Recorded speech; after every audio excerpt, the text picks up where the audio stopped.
Prošlo je par meseci otkako su Anđela i Nađa napustile svog oca Zorana. Youtuberke Anđela i Nađa su se našle u središtu interesovanja javnosti nakon što je njihov otac obavestio javnost da su one nestale. Međutim, ispostavile su da su ga samo napustile zajedno sa njihovom majkom. Posle svega ovoga, Zoran je davao razne izjave na društvenim mrežama, ali ova poslednja je pa sve šokirala.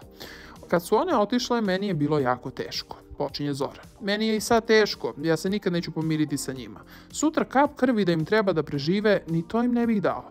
Pre bih se pomirio sa Tinom, koju sam ja birao i koja je birala mene, nego sa Anđelom i Nađom. Rekao je Zoran, što je prosto šokiralo sve.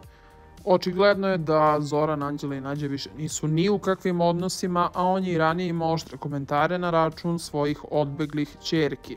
On je isto također rekao jednom prilikom da Anđela i Nađa sad treba da zaborave da imaju oca i da je on za njih umro. A svojoj ženi je rekao da ona nema ništa sa tim.